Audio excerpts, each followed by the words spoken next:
विष्णु जिनका नाम है, वैकुंठ जिनका धाम है, जगत के उन पालनहार को हमारा शत शत प्रणाम है।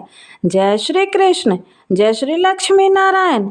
आप सभी का अपने चैनल संस्कारी मार्ग पर बहुत बहुत स्वागत है। आप सभी को कार्तिक मास और रमा एकादशी की हार्दिक शुभकामनाएं। आज हम सुनेंगे कार्तिक मास कृष्ण पक्ष में एकादशी व्रत का महात्म और रमा एकादशी व्रत कथा, उसके बाद एकादशी माता की आरती। यदि आप चैनल पर नए हैं तो हमारे चैनल को सब्सक्राइब करके बेल आइकन जरूर प्रेस कर दें ताकि आगे आने वाले वीडियो की जानकारी आपको समय से पूर्व मिल जाए। कथा पसंद आए तो कमेंट बॉक्स में जय श्री लक्ष्मी नारायण अवश्य लिखें। जो मनुष्य साल भर आने वाली एकादशी तिथि के व्रत धारण नहीं कर पाता है, वो महज इस एकादशी का व्रत रखने से ही जीवन की दुर्बलता और पापों से मुक्ति पाकर सुखमय जीवन जीने लगता है। तो चलिए सुनते हैं संपूर्ण एकादशी की व्रत कथा। महात्म। अम्बरीश इक्ष्वाकु वंशीय परम वीर राजा थे। वह भागीरथ के प्रपौत्र, वसुवत मनु के पौत्र और नाभा के पुत्र थे। राजा अम्बरीश संपूर्ण पृथ्वी के राजा थे। उनके सुख, समृद्धि और ऐश्वर्य की तुलना नहीं की जा सकती थी, लेकिन फिर भी राजा अम्बरीश को अपने ऐश्वर्य का कोई घमंड नहीं था, ना ही वे कभी अभिमान करते थे। वे तो भगवान श्री विष्णु के परम भक्त और सर्वोच्च कोटि के राजा थे। इस भौतिक जीवन की नश्वरता को भली भांति वे जानते थे। अम्बरीश महाराज सदैव परम भगवान की भक्ति में लीन रहते थे। राजा अम्बरीश ने अपने मन को भगवान श्री कृष्ण के चरण चिंतन में, वाणी को गुणगान में, हाथों को श्री हरि के मंदिर को झाड़ने बुहारने में, कानों को अच्युत के पवित्र चरित्र सुनने में, नेत्रों को भगवान के विग्रह के दर्शन करने में और अंगों को भगवत सेवकों के स्पर्श में, नासिका को भगवान के चरणों पर चढ़ी हुई तुलसी की गंध लेने में और जिह्वा को भगवत प्रसाद का रस लेने में, पैरों को श्री नारायण के पवित्र स्थानों में जाने में और मस्तक को ऋषिकेश के चरणों की वंदना में लगा रखा था। दूसरे संसारी लोगों की भांति वे विषय भोगों में लिप्त नहीं रहते थे। उनके समान ही उनकी प्रजा भी थी। उनकी प्रजा भी अपना अधिकतर समय भगवान के पवित्र नामों का जप, कीर्तन और सेवा में लगाए रहती थी। एक समय महाराज अम्बरीश ने अपनी पत्नी के साथ परम भगवान श्री कृष्ण को प्रसन्न करने के लिए वर्ष की सभी एकादशियों का पालन करने का संकल्प लिया और वर्ष के अंत में जब अंतिम एकादशी का पारण करने का दिन आया तो महाराज अम्बरीश ने धूमधाम से इस उत्सव को मनाया। उन्होंने परम भगवान तथा ब्राह्मणों की पूजा की, उन्हें प्रसाद वितरित किया और गौ दान दिया। सभी नियमों को पूर्ण करके जब अम्बरीश महाराज अपने व्रत का पालन करने ही जा रहे थे, उसी समय दुर्वासा मुनि अपने अनेक शिष्यों के साथ वहां पधारे। राजा ने बड़े ही प्रेम और आदर सत्कार से उनका स्वागत किया, उनसे भोजन करने के लिए प्रार्थना की और दुर्वासा ऋषि ने भी राजा की प्रार्थना को स्वीकार कर लिया। लेकिन भोजन करने से पहले वे यमुना तट पर स्नान करने के लिए चले गए। इधर राजा अम्बरीश को निर्धारित समय पर अपने एकादशी के व्रत का पारण करना था। जैसा कि हम सभी जानते हैं कि एकादशी का पारण हमेशा ही शुभ मुहूर्त में एक निश्चित समय के अंतर्गत करना होता है। राजा अम्बरीश दुर्वासा मुनि की प्रतीक्षा कर ही रहे थे, लेकिन काफ़ी समय बीत गया परंतु दुर्वासा मुनि अभी तक नहीं आए। अब पारण का समय भी निकला जा रहा था, सिर्फ एक घड़ी शेष रह गई थी। अब ऐसी स्थिति में राजा अम्बरीश के सामने बड़ा ही धर्म संकट खड़ा हो गया। अगर वह इस एक घड़ी में पारण नहीं करते हैं तो उनका संपूर्ण वर्ष की एकादशी का व्रत टूट जाएगा, और अगर वह पारण कर लेते हैं तो दुर्वासा मुनि को बुरा लगेगा कि राजा ने उनकी प्रतीक्षा किए बिना ही पारण कर लिया। ऐसी स्थिति में राजा अम्बरीश ने वहां उपस्थित ब्राह्मणों से पूछा कि हे विद्वान ब्राह्मणों, ऐसी विकट परिस्थिति में मेरा क्या कर्तव्य है? कृपया आप सब शास्त्रों द्वारा प्रमाणित कोई उपाय बताएं। राजा की स्थिति को देखते हुए ब्राह्मणों ने कहा कि हे राजन, इस स्थिति में शास्त्रों का कथन है कि आपने इन सभी एकादशियों का पालन संपूर्ण निर्जल रहकर किया। इसलिए अगर आप भगवान के चरणामृत को स्वीकार कर लेते हैं तो इस जल से आपका पारण हो जाएगा और इस प्रकार आप दुर्वासा ऋषि को भी संतुष्ट रख पाएंगे। हे प्रिय भक्तों, यह सुनकर राजा ने वही किया जो ब्राह्मणों ने कहा। राजा ने भगवान के चरणामृत की सिर्फ एक बूंद स्वीकार की और अपने व्रत का पारण कर लिया। अब वे दुर्वासा मुनि के आने की प्रतीक्षा करने लगे। हे भक्तों, इधर स्नान करने गए हुए दुर्वासा मुनि को समाधि में ही इस बात का पता चल गया कि अम्बरीश महाराज ने जल ग्रहण कर लिया है। इस बात से दुर्वासा मुनि को अत्यंत क्रोध आया। उन्होंने सोचा कि एक तुच्छ क्षत्रिय राजा ने मेरा अपमान किया है। मुझे भोजन के लिए आमंत्रित करके स्वयं मुझसे पहले उसने जल ग्रहण किया। उसकी उद्दंडता की सजा उसे अवश्य ही मिलनी चाहिए। ऐसा सोचकर दुर्वासा मुनि ने क्रोध में अपने बालों की एक लट खींचकर निकाली। देखते ही देखते उस लट से एक विशालकाय अग्नि राक्षस कृत्या का रूप ले लिया और प्रकट हुआ। यह एक ऐसा अग्नि दैत्य था जो संपूर्ण पृथ्वी को अपनी लपटों में समा सकता था। दुर्वासा ऋषि ने उस कृत्या को आदेश देते हुए कहा कि इसे क्षण जाओ और उस अभिमानी राजा अम्बरीश को जलाकर भस्म कर दो। बस फिर क्या था, राजा आज्ञा पाते ही कृत्या राजा अम्बरीश के सामने पहुंच गई। राजा अम्बरीश भी समझ गए कि क्या हुआ है, लेकिन वे भगवान के शुद्ध भक्त थे। कृत्या को देखकर वे थोड़े भी विचलित नहीं हुए। उन्होंने उसे दुर्वासा मुनि का आशीर्वाद समझकर स्वीकार कर लिया और हाथ जोड़कर उसके सामने खड़े रह गए। लेकिन हे भक्तों, जो भगवान के भक्त होते हैं उनकी ऐसी स्थिति में भगवान भला कैसे मौन रह सकते हैं। भगवान श्री कृष्ण विष्णु अपने भक्तों का अपमान कभी सहन नहीं कर सकते। वे भृगु ऋषि की लात अपने वक्ष पर सहन कर सकते हैं, लेकिन अपने भक्तों के प्रति किया गया अपराध कभी भी क्षमा नहीं करते।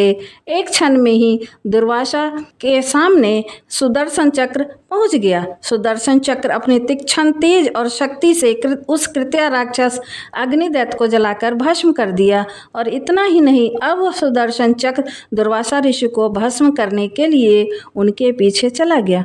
जब दुर्वासा मुनि को यह पता चला तो वे अत्यंत लज्जित और भयभीत होकर सुदर्शन चक्र से बचने के लिए चारों दिशाओं में भागने लगे। सुदर्शन चक्र ने हर जगह उनका पीछा किया। इंद्र इत्यादि तो क्या, ब्रह्मा जी और शिव जी ने भी उन्हें शरण नहीं दी। आखिरकार भगवान शिव ने उन्हें दयापूर्वक भगवान विष्णु के पास जाने का सुझाव दिया। भय से कांपते हुए दुर्वासा ऋषि उसी क्षण भगवान नारायण के पास पहुंच गए। उनसे प्रार्थना करते हुए कहने लगे कि हे प्रभु, आप इस संसार के आदि और अंत हैं। आपके नाम का स्मरण करने मात्र से मनुष्य नारकीय जीवन मुक्त हो जाता है। आपके भक्त महाराज अम्बरीश के प्रति मैंने घोर अपराध किया है। हे प्रभु, कृपा मुझे क्षमा करें। हे भगवान, श्री हरिविष्णु ने दुर्वासा ऋषि से कहा, हे मुनि, तुमने मेरे भक्त राजा अम्बरीश का घोर अपमान करके अपने द्वेष का ही प्रदर्शन किया है। इसलिए तुम इसी क्षण मेरे प्रिय भक्त राजा अम्बरीश के पास जाओ, उनसे क्षमा मांगो और मुझे विश्वास है वे तुम्हें जीवन दान अवश्य देंगे।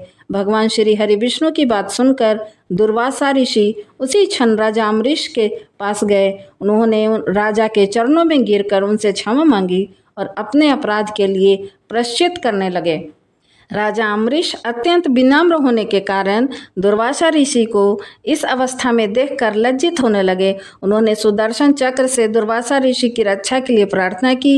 राजा की प्रार्थना सुनकर सुदर्शन चक्र वापस चला गया। दुर्वासा मुनि ने राजा की स्तुति की और उन्हें आशीर्वाद दिया। हे प्रिय भक्तों, इस कथा को सुनकर ज्ञात होता है कि भगवान श्री हरि विष्णु के लिए एकादशी तिथि और उस एकादशी का व्रत का पालन करने वाले भक्त कितने महत्वपूर्ण हैं। तो प्रेम से बोलिए श्री लक्ष्मी नारायण भगवान की जय। रामाय काशी व्रत कथा महात्म। धर्मराज युधिष्ठिर कहने लगे कि हे भगवान, कार्तिक कृष्ण एकादशी का क्या नाम है, इसकी विधि क्या है, इसके करने से क्या फल मिलता है, सो आप विस्तार पूर्वक बताइए। भगवान कृष्ण बोले कि कार्तिक कृष्ण पक्ष की एकादशी का नाम रमा है। यह बड़े बड़े पापों का नाश करने वाली है। इसके महात्म को मैं तुमसे कहता हूँ, ध्यान पूर्वक सुनो। हे राजन, प्राचीन काल में मुचकंद नाम का एक राजा था। उसकी इंद्र के साथ मित्रता थी और साथ ही यम, कुबेर, वरुण और विभीषण भी उसके मित्र थे। यह राजा बड़ा धर्मात्मा, विष्णु भक्त और न्याय के साथ राज करता था। उस राजा की एक कन्या थी जिसका नाम चंद्रभागा था। उस कन्या का विवाह चंद्रसेन के पुत्र शोभन से हुआ। एक समय वह शोभन ससुराल आया। इन्हीं दिनों जल्दी ही पुण्यदायिनी रमा एकादशी भी आने वाली थी। जब व्रत का दिन समीप आ गया तो चंद्रभागा के मन में अत्यंत सोच उत्पन्न हुआ कि मेरे पति अत्यंत दुर्बल हैं और मेरे पिता की आज्ञा अति कठोर है। दशमी को राजा ने ढोल बजवाकर सारे राज्य में यह घोषणा करवा दी कि एकादशी का भोजन नहीं करना चाहिए। ढोल की घोषणा सुनते ही शोभन को अत्यंत चिंता हुई और अपनी पत्नी से कहा कि हे प्रिय, अब क्या करना चाहिए? मैं किसी प्रकार भी भूख सहन नहीं कर सकूंगा। ऐसा उपाय बताओ कि जिससे मेरे प्राण बच सकें, अन्यथा मेरे प्राण अवश्य चले जाएंगे। चंद्रभागा कहने लगी, हे स्वामी, मेरे पिता के राज में एकादशी के दिन कोई भी भोजन नहीं करता। हाथी, घोड़ा, ऊंट, बिल्ली, गौ आदि भी तृण, अन्न, जल आदि ग्रहण नहीं कर सकते। फिर मनुष्य का तो कहना ही क्या। यदि आप भोजन करना चाहते हैं तो किसी दूसरे स्थान पर चले जाइए, क्योंकि यदि आप यहीं रहना चाहते हैं तो आपको अवश्य व्रत करना पड़ेगा। ऐसा सुनकर शोभन कहने लगा कि हे प्रिय, मैं अवश्य व्रत करूंगा। जो भाग्य में होगा वह देखा जाएगा। इस प्रकार से विचार कर शोभन ने व्रत रख लिया और वह भूख व प्यास से अत्यंत पीड़ित होने लगा। जब सूर्य नारायण अस्त हो गए और रात्रि का जागरण का समय आया, जो वैष्णवों को अत्यंत हर्ष देने वाला था, परंतु शोभन के लिए अत्यंत दुखदायी हुआ। प्रातः काल होते ही शोभन के प्राण निकल गए।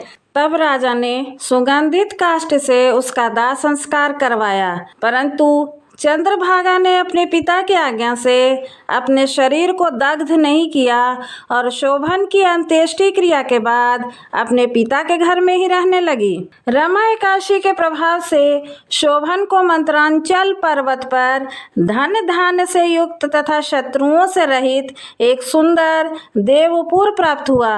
वह अत्यंत सुंदर रत्न और वैदुर्पमणि जटित स्वर्ण के खंभों पर निर्मित अनेक प्रकार के स्फटिक मणियों से सुशोभित भवन में बहुमूल्य वस्त्राभूषणों तथा छत्र व चंवर से विभूषित गंधर्व और अप्सराओं से युक्त सिंहासन पर आरूढ़ ऐसा शोभायमान होता था मानो दूसरा इंद्र विराजमान हो। एक समय मुचकुंद नगर के रहने वाले एक सोम शर्मा नामक ब्राह्मण तीर्थ यात्रा करता हुआ घूमता घूमता उधर जा निकला और उसने शोभन को पहचान कर कि यह तो राजा का जमाई शोभन है, उसके निकट गया।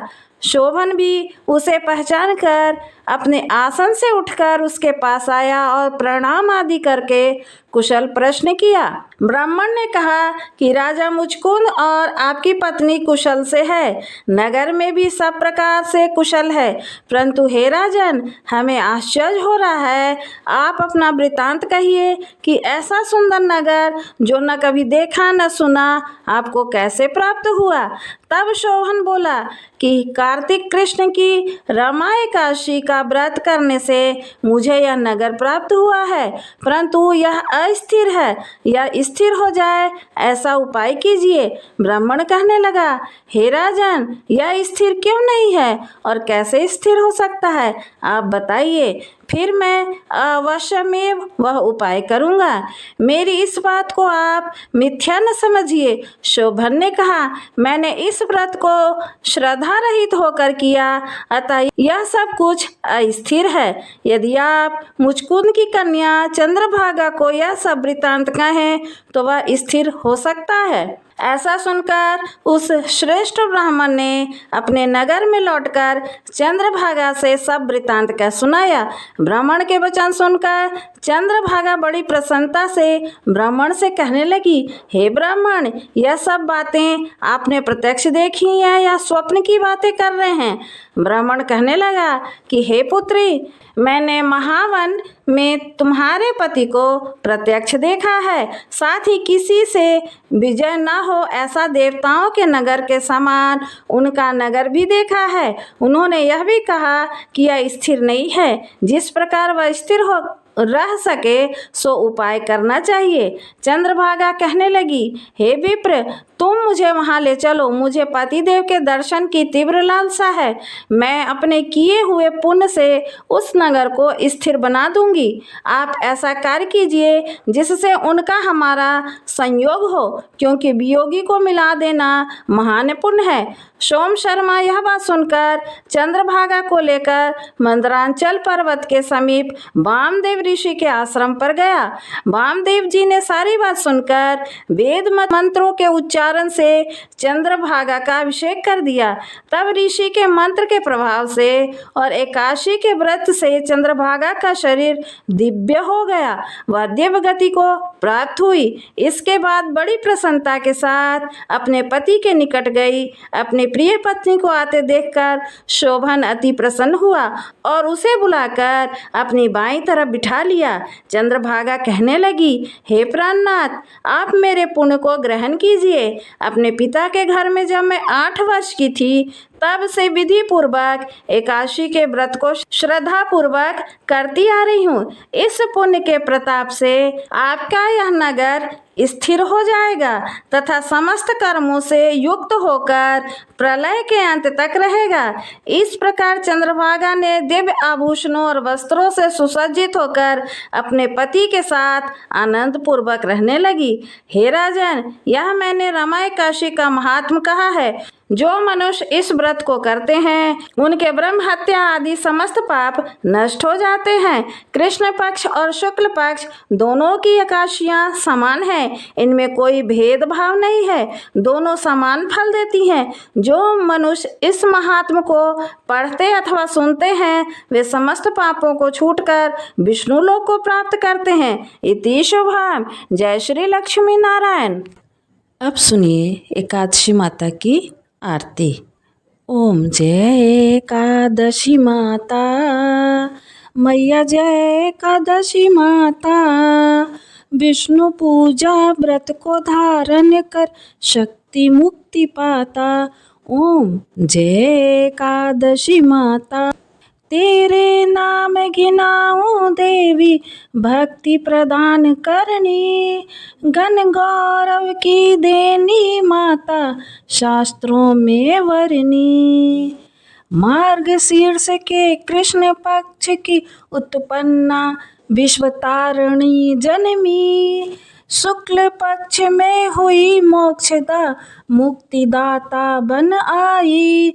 ओम जय एकादशी माता, विष्णु पूजा व्रत को धारण कर शक्ति मुक्ति पाता। पौष के कृष्ण पक्ष की सफला नामक है, शुक्ल पक्ष में होए पुत्र दा आनंद अधिक रहे। ओम जय एकादशी माता, नाम षटतीला माघ मास में कृष्ण पक्ष आवे, शुक्ल पक्ष में जया कहावे विजय सदा पावे। ओम जय एकादशी माता, विजया फागुन कृष्ण पक्ष में शुक्ला अमल की, पाप मोचनी कृष्ण पक्ष में चैत्र महाबली की। ओम जय एकादशी माता, चैत्र शुक्ल के नाम कामदा धन देने वाली, नाम बरूथनी कृष्ण पक्ष में वैशाख माहवाली। ओम जय एकादशी माता। शुक्ल पक्ष में होए मोहिनी, अपरा ज्येष्ठ कृष्ण पक्षी। नाम निर्जला सब सुख करनी, शुक्ल पक्ष रखी। ओम जय एकादशी माता। योगिनी नाम आषाढ़ में जानो, कृष्ण पक्ष करनी। देवशैनी नाम कहायो, शुक्ल पक्ष धरनी। ओम जय एकादशी माता। कामिका श्रावण मास में आवे, कृष्ण पक्ष कहिए। श्रावण शुक्ला होए पवित्र, आनंद से रहिए। ओम जय एकादशी माता। अजा भाद्रपद्र कृष्ण पक्ष की परिवर्तनी शुक्ला। इंदिरा अश्विन कृष्ण पक्ष में व्रत से भवसागर निकला। ओम जय एकादशी माता। पाप कुंशा है शुक्ल पक्ष में आप हरनहारी। रमा मास कार्तिक में आवे सुखदायक भारी। ओम जय एकादशी माता। देवोत्थानी शुक्ल पक्ष की दुखनाशक मैया। पावन मास में करूं विनती, पार करो नैया। ओम जय एकादशी माता। परमा कृष्ण पक्ष में होती जन मंगल करनी। शुक्ल मास में होए पद्मिनी, दुख दारिद्र हरणी। ओम जय एकादशी माता। जो कोई आरती एकादशी की भक्ति सहित गावे, जन गुरु दीता स्वर्ग का वासा निश्चय वह पावे। जय जय एकादशी माता। मैया जय एकादशी माता। विष्णु पूजा व्रत को धारण कर शक्ति मुक्ति पाता। ओम जय एकादशी माता।